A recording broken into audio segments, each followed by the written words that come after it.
Hello friend, welcome back to our channel.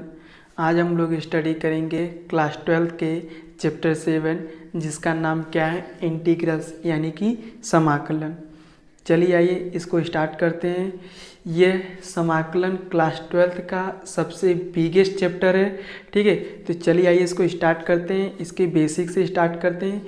इसको start करने से पहले सबसे पहले हम लोग ये देख लेते हैं कि हम लोगों ने प्रीवियस क्लास में कौन कौन सी चीज़ें यानी कि क्या क्या हम लोगों ने पढ़ लिया है। इससे पहले हम लोगों ने सबसे पहले फर्स्ट हम लोगों ने पढ़ा था लिमिट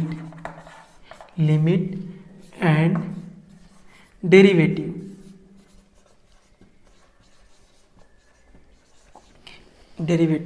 लिमिट को हिंदी में क्या बोलते हैं, सीमा। और डेरिवेटिव को हिंदी में क्या बोलते हैं, अवकलज।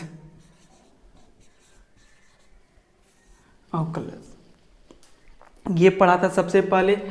इसके बाद हम लोगों ने पढ़ा क्या, ठीक है, इसके बाद हम लोगों ने पढ़ा कंटिन्यूटी। क्या पढ़ा,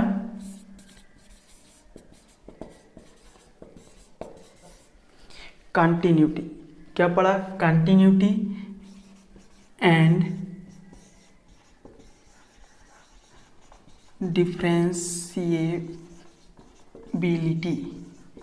क्या पढ़ा हम लोगों ने, सेकेंड क्या पढ़ा, कंटिन्यूटी एंड डिफरेंशिएबिलिटी। कंटिन्यूटी का मतलब क्या होता है, कंटिन्यूटी का मतलब होता है सातत्य।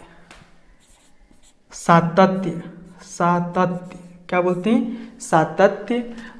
और ठीक है, और डिफरेंशिएबिलिटी का मतलब क्या होता है, अवकलनीयता।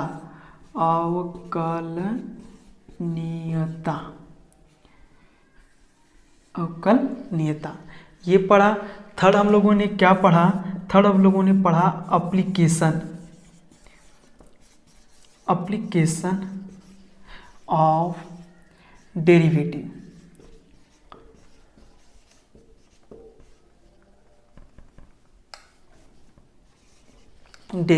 क्या पढ़ा, एप्लीकेशन ऑफ डेरिवेटिव यानी कि अवकलज के अनुप्रयोग। अवकलज के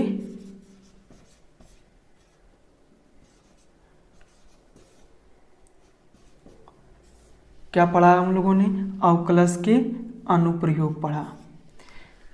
ठीक है, यानी कि हम लोगों ने इंटीग्रेशन पढ़ने से पहले, ठीक है, इंटीग्रेशन ये समाकलन को स्टार्ट करने से पहले हम लोगों ने क्या क्या चीज़ें पढ़ ली हैं, किन किन चीज़ों की रिक्वायरमेंट है ये देखते हैं। तो सबसे पहले लिमिट एंड डेरिवेटिव यानी कि सीमा और अवकलज। सेकेंड कंटिन्यूटी एंड डिफरेंशिएबिलिटी यानी कि सातत्य और अवकलनीयता। थर्ड मेरा क्या, एप्लीकेशन ऑफ डेरिवेटिव। ठीक है, ये जो तीनों चीज़ें हैं, ये तीनों चीज़ें हैं, ये हमारा किस में आता है, डिफरेंशियल कैलकुलस में। किस में आता है, डिफरेंशियल कैलकुलस।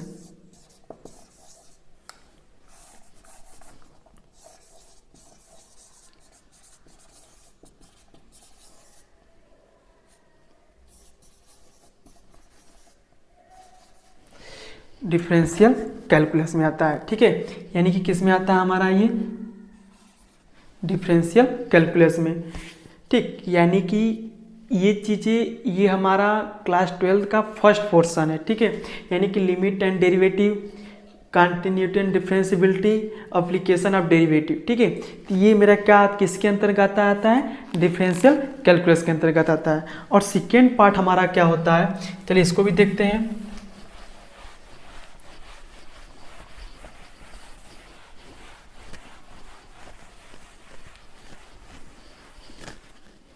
अब हमारा सेकेंड पोर्शन क्या आता है, सेकेंड पोर्शन में हम लोग सबसे पहले फर्स्ट पढ़ते हैं इंटीग्रल्स। यानी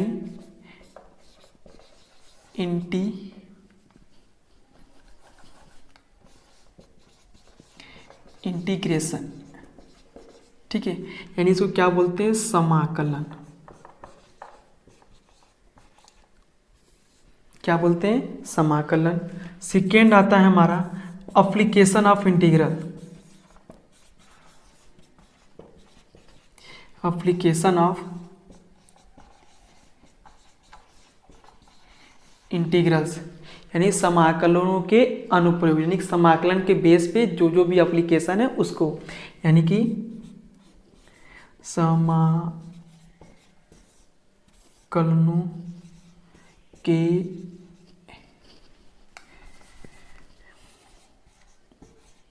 अनुप्रयोग,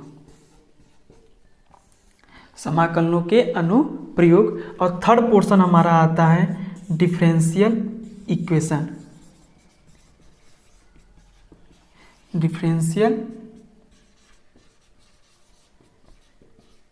इक्वेशन यानी कि अवकल समीकरण, अवकल। ये ऐसा टॉपिक है जिसमें हम लोग को अवकल, अवकलन और समाकलन दोनों को आने की आवश्यकता है। ठीक है, अगर दोनों आएगा तभी हम लोग इस चैप्टर को पढ़ पाएंगे, अदरवाइज नहीं पढ़ पाएंगे। ठीक है, इन तीनों को कॉम्बिनेशन से ये हमारा कौन सा पोर्शन बनता है, इंटीग्रल कैलकुलस।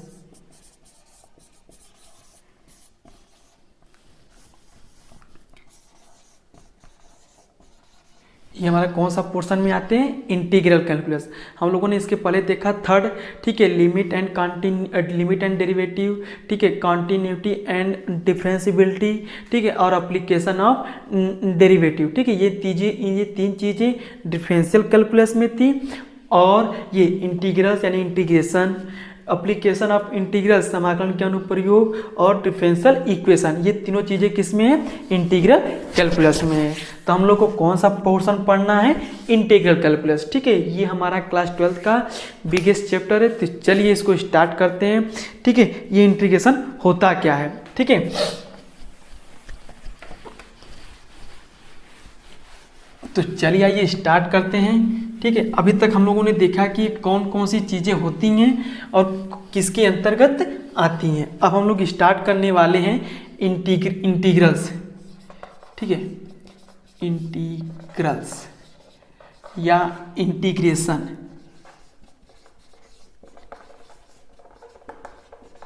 यानी कि समाकलन।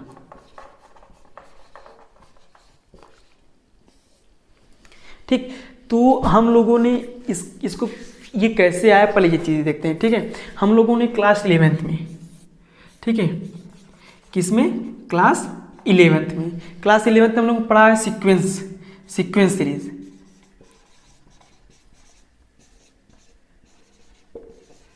सीक्वेंस सीरीज पढ़ा हुआ है। ठीक है, यानी कि हम लोगों ने क्लास 11th में एक चैप्टर है अनुक्रम श्रेणी। ठीक है, सीक्वेंस सीरीज मतलब कि अनुक्रम श्रेणी। इसमें हम लोग क्या करते हैं, उसमें हम लोगों ने एक चीज सिंबल देखा होगा, ये सिंबल, इसको क्या बोलते हैं हम लोग, समेशन। इसे क्या कहते हैं, क्या बोलते हैं, समेशन। इसका कार्य क्या, यानी हम लोग इसे क्या बोलते हैं, समेशन। यानी ये करता क्या कार्य है, एक्चुअली इसका कार्य क्या होता है, एडिशन का कार्य करता है, क्या, एडिशन का। एडिशन मतलब मीन्स ये बोल सकते हैं, ये जोड़ने कार्य करता है, लेकिन कैसे जोड़ता है, डिस्क्रीट एडिशन करता है। डिस्क्रीट एडिशन का मतलब कि जैसे देखिए, जैसे ये हमारे पास समेशन है, कुछ कंडीशन दी, जैसे n = 1 to 100, n = 1 to 100। अब यानी ये यहाँ पे जो भी आगे कंडीशन दिया होगा, ठीक है, यहाँ पे जो भी कंडीशन दिया होगा, इस कंडीशन के बेस पे वो क्या करेगा, 100 टर्म्स को क्या करेगा, वो ऐड करेगा। तो इसी को हम लोग क्या बोलते हैं, डिस्क्रीट एडिशन। ठीक है, यानी कि जैसे अगर सपोज कर ले, यहाँ पे मैंने दे दिया n ब्रैकेट में n+1, तो ये क्या करेगा, इस कंडीशन के बेस पे ये n की वैल्यू पुट करता जाएगा, कितने टाइम्स, 100 टाइम्स। यानी 1 से स्टार्ट करेगा और कहाँ तक जाएगा, 100 टाइम्स। तो ऐसे को हम लोग क्या बोलते हैं, डिस्क्रीट एडिशन। यानी कि ये क्या कार्य करता है, जोड़ने कार्य करता है, लेकिन कैसा जोड़ता है, डिस्क्रीट एडिशन करता है। सेम उसी तरीके से सेम हमारा क्या होता है, इंटीग्रेशन भी होता है। इंटीग्रेशन भी होता है क्या मेरा, एक तरीके से एडिशन ही होता है, लेकिन बट इसके और उसके में डिफरेंस क्या है कि ये डिस्क्रीट एडिशन करता है और जो हमारा इंटीग्रेशन होता है वो क्या करता है, कंटिन्यूअस एडिशन करता है। कैसा एडिशन करता है, कंटिन्यूअस। यानी कि क्या किया गया, ये समेशन है, इस समेशन सिंबल को थोड़ा सा चेंज करके कुछ इस तरीके से डिफाइन कर दिया गया और इसे हम लोग क्या बोलते हैं, operator of integration. Operator of integration यानी कि किसका सिंबल है, समाकलन का सिंबल है। यानी ये क्या कार्य, ये भी कार्य करता है जोड़ने का, ये भी कार्य करता है जोड़ने का, लेकिन ये कैसा जोड़ता है, डिस्क्रीट एडिशन करता है और ये मेरा कैसा जोड़ता है, कंटिन्यूअस एडिशन करता है। चलिए अब देखते हैं इंटीग्रेशन। ठीक है, यानी कि हम लोगों ने देखा कि ये कार्य करता हमारा कैसा, कंटिन्यूअस एडिशन कार्य करता है ना। ठीक, ये डिस्क्रीट और ये कंटिन्यूअस, यानी कि जो हमारा इंटीग्रेशन आया है, क्या कहाँ से आया है, क्लास 11th में भी हम लोगों ने पढ़ा था जो सीक्वेंसेस, उसी का मेरा क्या है, थोड़ा सा एडवांस है। ठीक है, यानी कि वो भी क्या करता है, एडिशन करता है, लेकिन वो किस टर्म को एडिशन करता है, डिस्क्रीट टर्म्स के एडिशन को एडिशन करता है। लेकिन हमारा जो समाकलन क्या है, कंटिन्यूअस एडिशन करता है। तो चलिए देखते हैं इंटीग्रेशन होता क्या है। इंटीग्रेशन हम लोगों ने जानते हैं कि इंटीग्रेशन हमारा होता है, एक तरीके से बोल सकते हैं इंटीग्रेशन हमारा इनवर्स प्रोसेस होता है, किसका, डिफरेंशिएशन का। ठीक है, यानी कि अवकलज का जस्ट अपोजिट यानी कि जस्ट उल्टा हमारा क्या होता है, इंटीग्रेशन होता है। तो चलिए देखते हैं कैसे इसको डिफाइन किया गया है। यानी कि जो हमारा इंटीग्रेशन है एंटी डेरिवेटिव होता है। ठीक है, यानी कि इनवर्स प्रोसेस होता है किसका, डिफरेंशिएशन का। ठीक है, डिफरेंशिएशन का मेरा क्या होता है, इनवर्स प्रोसेस होता है। तो चलिए आइए देखते हैं कैसे। जैसे कि एग्जाम्पल समझते हैं। जैसे सपोज कर लेते हैं कि एग्जाम्पल लेते हैं हम लोग dy/dx। ठीक है, किसका निकालते हैं, x का निकालते हैं। dy/dx किसका निकालते हैं, x का निकालते हैं। तो हमको क्या रिजल्ट मिलता है, 1। क्या मिलता है, 1 मिलता है। अब देखिए, ठीक है, अब देखिए, अब हम लोग क्या करेंगे, इस 1 का क्या करेंगे, इंटीग्रेशन करेंगे। इस 1 का क्या करेंगे हम लोग, इंटीग्रेशन करेंगे। 1 का हम लोग क्या करेंगे, इंटीग्रेशन करेंगे। तो जैसे ही हम लोग 1 का इंटीग्रेशन करेंगे तो हमको क्या रिजल्ट मिलेगा, x प्लस सी। ठीक है, यानी कि हम लोग x का किया तो 1 मिला, x का अवकलन किया 1 मिला, और 1 का अवकलन करेंगे तो क्या मिलेगा, x मिलेगा। यानी कि जस्ट अपोजिट हुआ कि नहीं हुआ। यानी कि इंटीग्रेशन हमारा क्या होता है, एंटी प्रोसेस होता है किसका, अवकलज का। ठीक है, यानी डिफरेंशिएशन का मेरा क्या, जस्ट अपोजिट यानी कि एंटी अपोजिट प्रोसेस होता है। ठीक है, तो अब यहाँ पे मैंने एक टर्म लिखा c। ठीक है, जहाँ, ठीक है, c हमारा क्या है, कांस्टेंट वैल्यू है, कांस्टेंट वैल्यू है। ठीक है, अब बहुत से बच्चे परेशान होते हैं कि सर ये सी कहाँ से आया, सी क्यों लिखा, सी क्या कार्य करता है। ठीक है, तो ये चीज़ को समझते हैं पहले, सी होता क्या और सी लिखा क्यों जाता है। ठीक है, जैसे सपोज कर लेते, एक एग्जाम्पल लेके चलते हैं इस सी को समझने के लिए कि ये सी होता क्या है। जैसे सपोज कर लेते हैं, अगर मैं अवकलन करता हूँ dy/dx, x के पावर 3 का अवकलन किया। ठीक है, अगर सपोज कर लीजिए हमारे पास कोई फंक्शन है x का क्यूब। ठीक है, इसका क्या करना है, डिफरेंशिएशन करना है, यानी कि अवकलन करना है।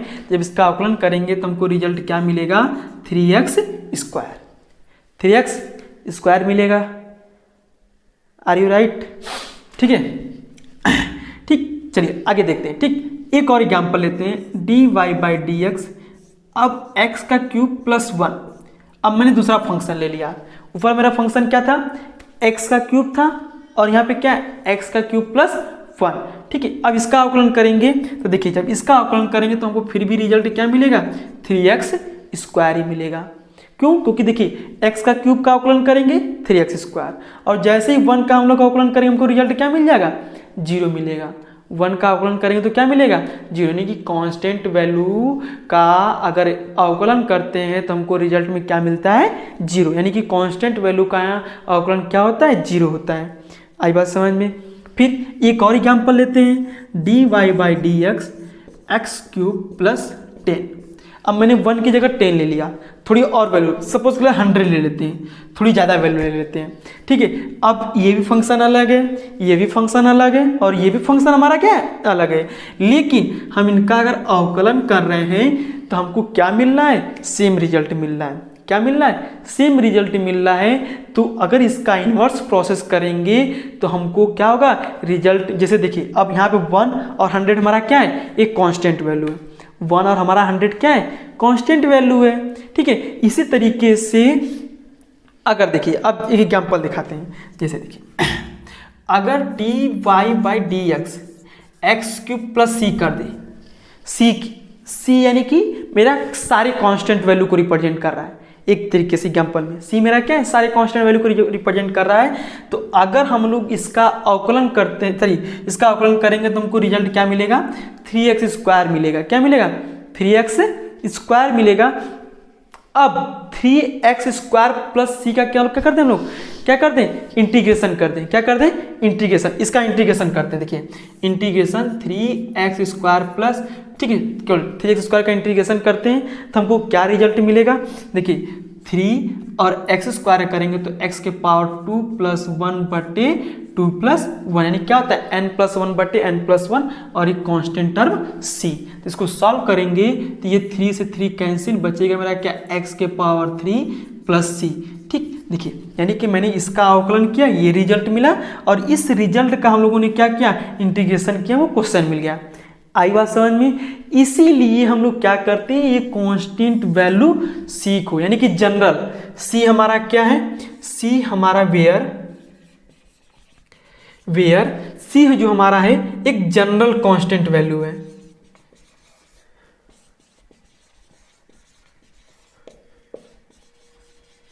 ठीक है, यानी कि सभी कांस्टेंट वैल्यू को c रिप्रेजेंट करा। ठीक है, अब हमको पता नहीं ना कि यहाँ पे 1 है कि 100 है कि कोई भी कांस्टेंट वैल्यू है, डिफरेंट कांस्टेंट वैल्यू है। ठीक है, इन सभी डिफरेंट कांस्टेंट वैल्यू को कौन रिप्रेजेंट करता है, c रिप्रेजेंट करता है। इसलिए हम लोग क्या करते हैं, जब किसी भी फंक्शन का हम लोग इंटीग्रेशन करते हैं तो जो रिजल्ट लिखते टाइम हम लोग ये कांस्टेंट टर्म c को ऐड कर देते हैं। इससे ये प्रोसेस आई बात समझ में। चलिए अब आगे देखते हैं इंटीग्रेशन। ठीक है, इंटीग्रेशन को 2 पार्ट में डिवाइड किया गया। कितने पार्ट में डिवाइड किया गया है, 2 पार्ट में। कौन कौन से हम लोगों ने समझा नहीं, यहाँ पे c क्यों लिखा जाता है, आप लोगों को एग्जाम्पल से समझ में आया होगा कि यहाँ पे c का एक बहुत महत्वपूर्ण रोल है, जो हमारे क्या करता है, सारी कांस्टेंट वैल्यू को रिप्रेजेंट करता है। ठीक है, अलग अलग फंक्शन के सेम रिजल्ट आ रहे थे, लेकिन सेम रिजल्ट को अगर इंटीग्रेशन करेंगे तो हमको एक c कांस्टेंट वैल्यू, c के प्लेस पे कोई वैल्यू, सारे वैल्यू को रिप्रेजेंट कर देगा वो। चलिए देखिए इंटीग्रेशन को 2 पार्ट में डिवाइड किया गया। कितने पार्ट में डिवाइड किया गया, इंडिफिनिट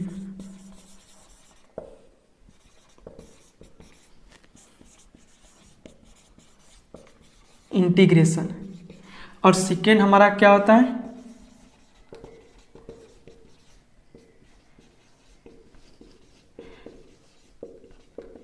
डिफिनिट इंटीग्रेशन। ठीक है, यानी कि अनिश्चित समाकलन।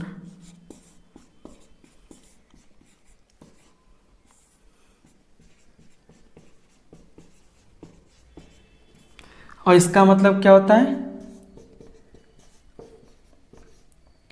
निश्चित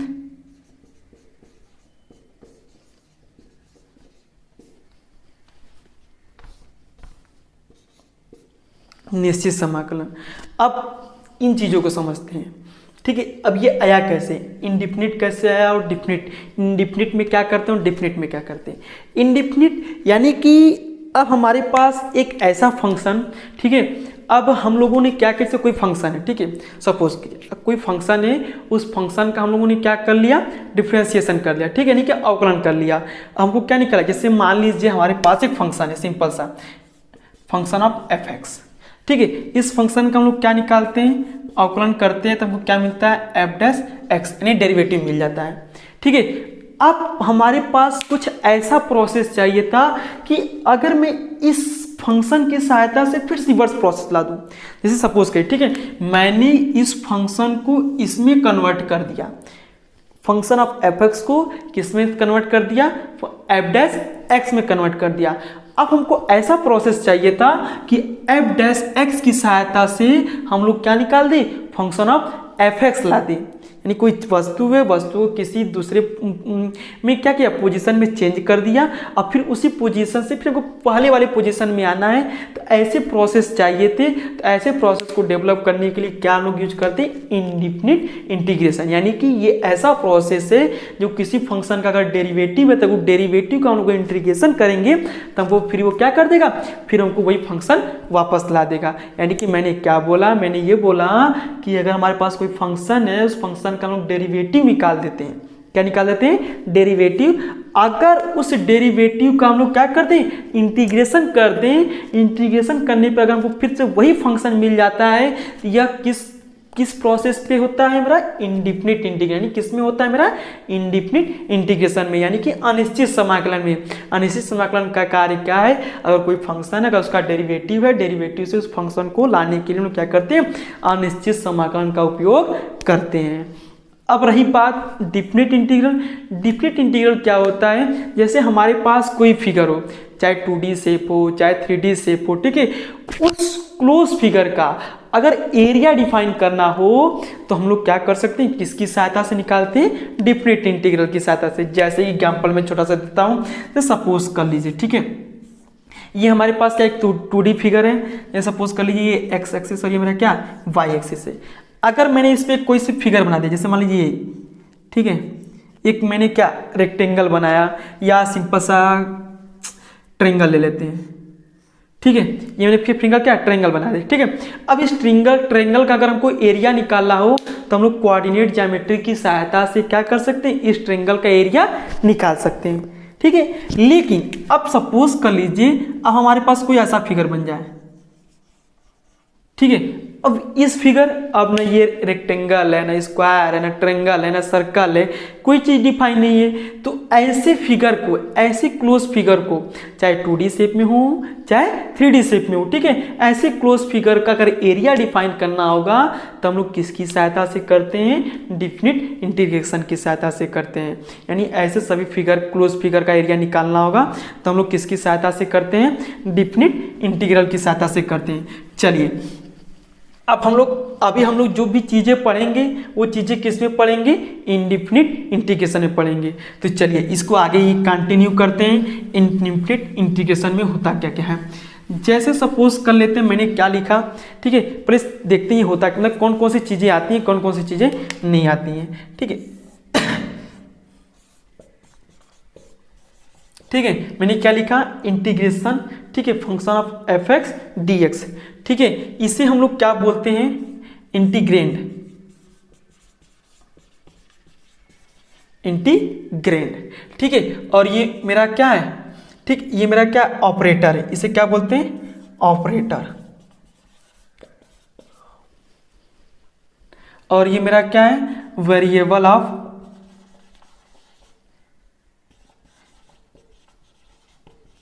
इंटीग्रेशन, ठीक है। यानी कि ये ऑपरेटर है इंटीग्रेंड। इंटीग्रेंड मतलब कि इसको क्या बोलते हैं, समाकल्य, समाकल्य, ठीक है। यानी जिस फंक्शन का हम लोग इंटीग्रेशन करते हैं उसे क्या बोलते हैं, समाकल्य बोलते हैं। इंटीग्रेशन करने पे जो रिजल्ट आता है, जैसे gx प्लस सी, ठीक है, ये gx को हम लोग क्या बोलते हैं,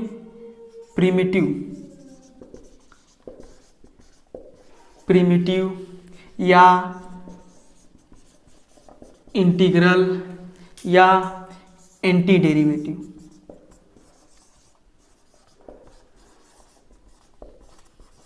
ठीक है, एंटी डेरिवेटिव। आई बात समझ में। यानी इसको तीन नामों से, प्रिमिटिव या इंटीग्रल या एंटी डेरिवेटिव, और ठीक, और इसको हिंदी में हम लोग क्या बोलते हैं, समाकल, ठीक है। देखिए तीन चीजें होती हैं, समाकल्य, समाकल और एक होता है समाकलन, ठीक है। यानी कि जिस फंक्शन का हम लोग इंटीग्रेशन करते हैं, ठीक है, जिस फंक्शन का हम लोग इंटीग्रेशन करते हैं, यानी कि फंक्शन ऑफ एफ एक्स, उसको क्या बोलते हैं, समाकल्य। और इंटीग्रेशन करने पे जो रिजल्ट आता है उसे क्या बोलते हैं, समाकलन। और इस पूरे प्रोसेस को क्या बोलते हैं, समाकलन। आई बात समझ में, ठीक है। तो यानी कि आज हम लोगों ने केवल इतना ही देखा, ठीक है, कि इंटीग्रेशन के बेसिक जानकारी की, इंटीग्रेशन होता क्या है, इंटीग्रेशन के कितने टाइप्स हैं और ये टाइप्स कौन कहाँ पे कैसे उपयोग किए जाते हैं।